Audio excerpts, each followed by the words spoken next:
Good afternoon, everybody. Welcome to this session about telework. I think it's a key topic. It's something that we do every day. It's something new that we embrace. So I hope that I can share some highlights and some trends, as well as the legal framework in Europe. So my name is Nicolaas Vermandel. I'm the Global Employment Law Leader of Deloitte Legal.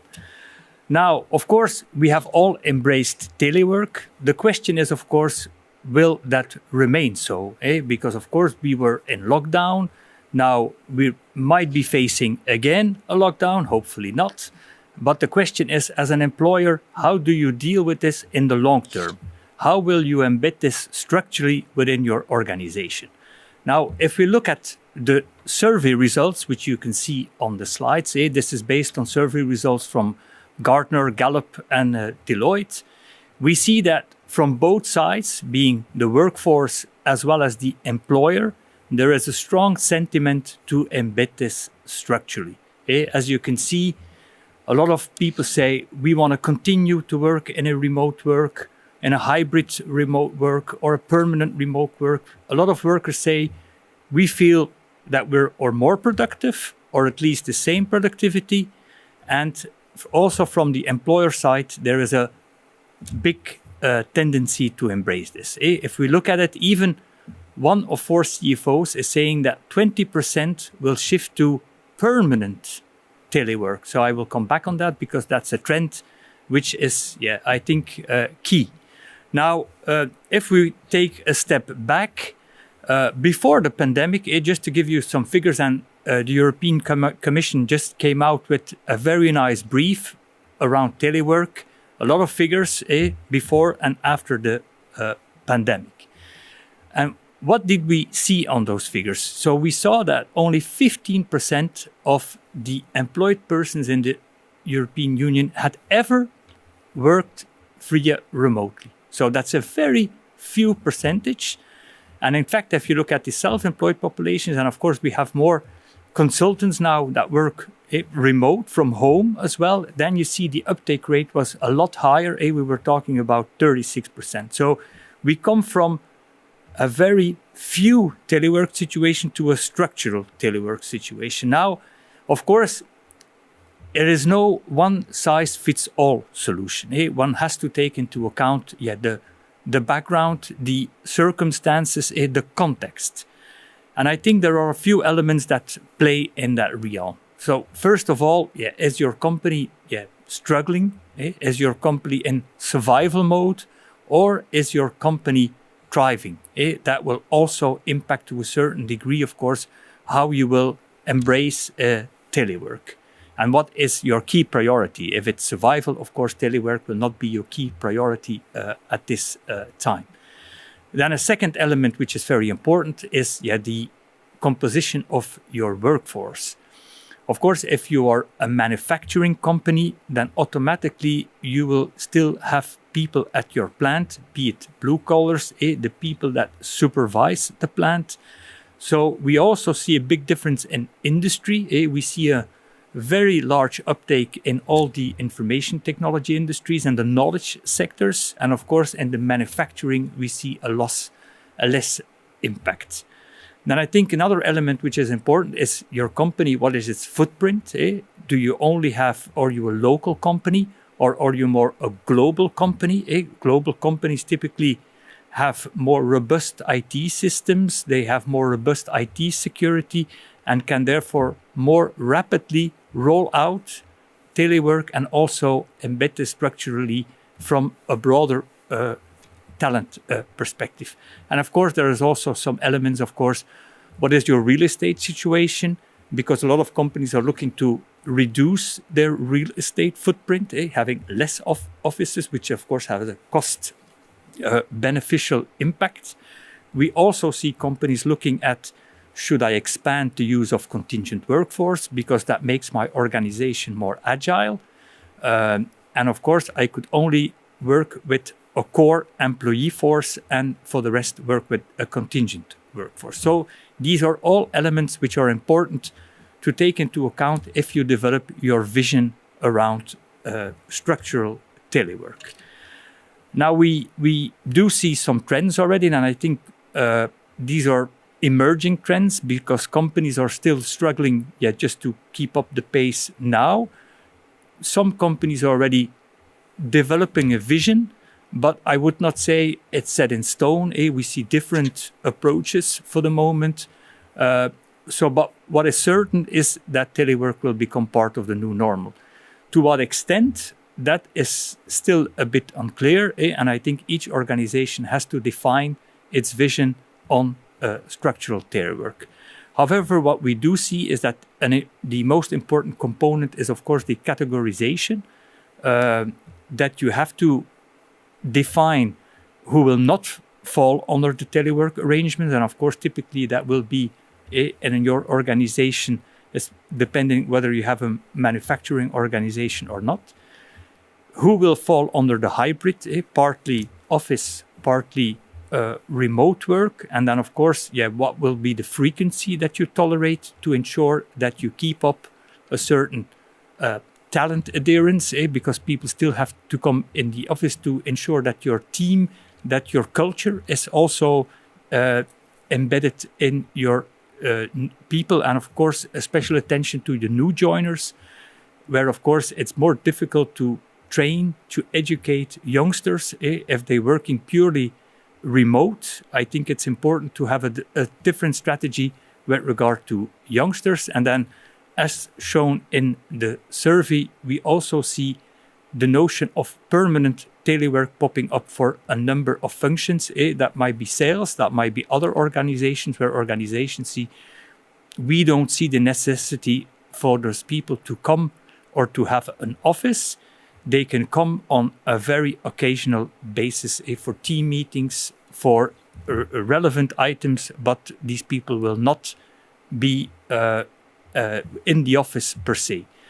Now, when it comes to permanent, we also see in the market that some companies say, okay, we will tolerate telework, but we will not accept that you will work outside the borders, which is, of course, an important element. So we see that organizations say, okay, you can go to, if you have a second home, you can work from your second home, insofar that is located within the same country. Whereas we see on the other side, companies which also embrace cross-border telework because they look at it as a new channel to recruit talent. They are saying, we don't need anymore just to look in the perimeters of our locations, because that could be expensive locations. There could be a shortage of talent. We will recruit wherever the employee sits. And of course, we will come back on that because that brings a whole new set of concepts and of legal and tax concepts that will have to be taken into account. So these are a bit the trends. Now, there is, of course, also a legal dimension that we cannot forget about. And Europe has been a bit of a front runner because, as you can see on the slides, the first European Framework Agreement on telework dates already from 2002. So you can see that from a European level, we were way ahead of the curve. If you look at, for instance, the US, there is no federal legislation on telework, none whatsoever. The only telework act that exists dates from the Obama administration and only concerns federal agents. And a lot of countries, even in the LATCO regions, only legislation has been taken in the framework of COVID-19. So, but in Europe, we already have a vision. And if you look at the vision, I think this is still relevant today, because you can see the principles there. It must be voluntary. The teleworker must benefit from the same employment conditions. What about the equipment, the infrastructure? What about health and safety? I think all the right boxes were already ticked. However, given the fact that a lot of countries have already introduced the concept of telework way back, we see that the legislation is largely outdated, because you will see that in the overview, a lot of legislation departs from the fact that the employee needs to be protected, that the employer cannot impose telework. And of course, it's the reverse way around. We actually see a demand from the employees to embrace telework. And the legislator has made that a bit very incumbent because it makes it really heavy from a legal perspective, very formal. And we have seen, of course, that due to the COVID-19 crisis, many countries have adapted legislation, but most of this legislation is temporary and is, of course, very lenient as towards the formalities to be taken. But we're talking about the vision that you need to develop, of course, in the long term and not in the short term. And if you look at the main buckets from a legal perspective, I think the main buckets are the ones that you see on the screen. Then we see in Europe, unfortunately, that there are big differences. Let's start, for instance, with, do we need an agreement? Well, as mentioned, of course, the European framework says, okay, it needs to be on a voluntary basis. So most countries demand that you have an agreement with the employee. However, at closer sight, if you look at that, then you can see, it's not really the case. An agreement, like for instance, Belgium, you need to have an agreement. But what is the sanction? If case you do not have an agreement, well, the sanction is that the employee may come to the office, but he doesn't want to come to the office. So is there a real sanction? Because you have to take into account from an administrative burden perspective, if you are a large organization and you need to conclude with all your employees an individual agreement, that will be very cumbersome for once. Secondly, if you want to change something, then you will have to renegotiate. So that's not really flexible. So you really need to look at the legislation. Do I really need an agreement? Now, there are exceptions. For instance, the UK is a bit aligned with the US. No consent required. The employer can just impose as a prerogative. And then we see in certain countries that you can make an agreement, like for instance in Germany, you can make a shop agreement with the Works Council. So that's possible as well. But in most countries, you need an agreement. As to information and consultation, also a scattered landscape. We see that in Belgium, you need to inform and to consult. For instance, in France, you will have to conclude a collective bargaining agreement, typically with the Works Council.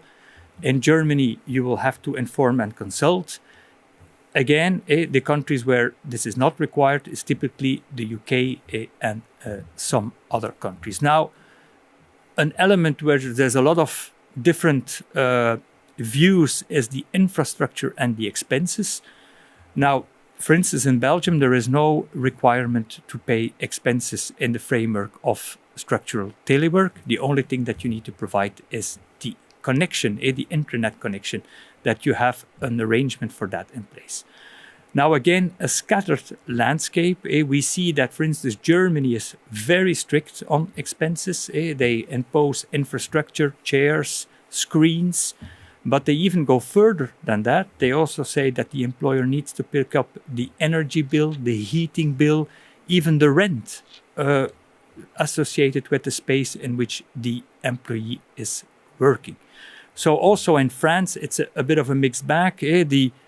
The government is saying on the one hand, there is no obligation, but then they're saying there is an obligation. But typically, a lot of companies work to a collective bargaining agreements. We see that typically in those collective bargaining agreements, there is an arrangement on cost. Next topic, very important, working hours. That's typically the difficult topic with regard to structural work, because we all know that it's difficult to balance between your personal and your professional life if you're working from home. How do you manage that? Now, again, Belgium, people that telework, the days that they are at their home office, they do not fall under the working hour regime that is legally instated. Okay, but we see in a lot of other countries that the teleworkers are subject to the same regime as an office worker. The fact is, how do you control that? So in France, there needs to be an annual discussion. They even have a right to disconnect. In Germany, also very strict. But on the other hand, and that's the mirroring, the privacy aspect, we see that the legislator are very hesitant to allow monitoring tools or to allow employers to step in. It's mostly the employee that have to monitor their hours and make sure that that stays within the legal guardrails. As to health and safety, I think we can be brief about that. Most countries say we have the same framework, whether you work at home or in the office. If you have a labor accident, then you're covered, and your employer needs to make sure that all unhealthy and safety measures are respected. So that's fairly simple. The UK, which is very progressive on a number of points, even ensure that the employer has to make an assessment of the infrastructure at home to make sure that it's up to standards from a health and safety requirement. Then a very important chapter is IT security. I think it's crucial that you have the right philosophy on IT security, because people working from home, of course, from a cyber perspective, this is a lot more vulnerable for hacking. So you need to have the right infrastructure, VPN requirements, and imposing that. So I think these are a bit the essence. But as you can see, to develop a common vision, giving the legal framework, that is not easy, because it's quite scattered even in Europe, and on a global context it's even more scattered. So you need to have a good understanding from where can you maneuver and not maneuvering, because we see companies struggling.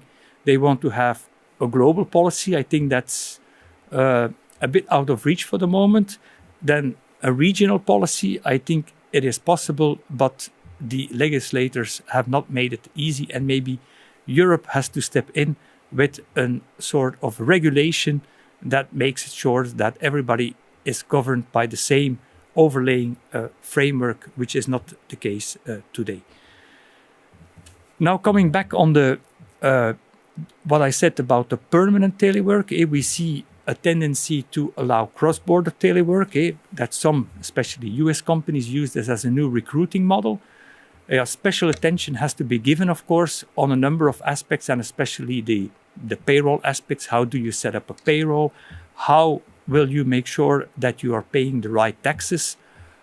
What kind of employment law is applicable? I think this is very important. Also, the salary. Will you adapt the salary in function of your location? Because, of course, it's the cost of living expense. The salary may not be the same if you're recruiting somebody from a very remote location rather than having somebody in France or London. So you really need to think through the whole concept about cross-border telework, and whether your organization from a compliance perspective is able to meet all the necessary requirements. On the screen you see a lot of details. I will not go over that, but I think it's something that you cannot just say it's okay. There are too many components which could trigger a liability for your organizations. Yeah, and that brings us a bit to the conclusion of today. I think from a conclusion perspective, what is important? I think people first. You have to take into account how will you make sure that people stay connected, that they are empowered. And I think on the screen you can see a number of items which we think are key and which we have discussed throughout the presentation. I think which is very important is a new set of management behaviors to guide your teams, to make sure that they are familiar with virtual working. What is the outcome versus the effort to manage productivity? How do you manage productivity to make sure that it stays up to par or even increases? I think communication is key, because of course these people, that's the connect that they have with your organization. How you make sure that that connect stays? The training programs, how are they made to make sure that everybody is included?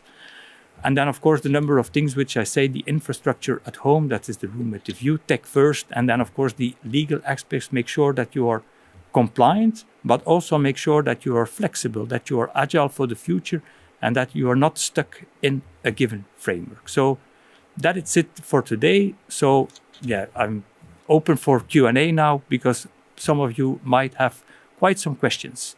Thank you.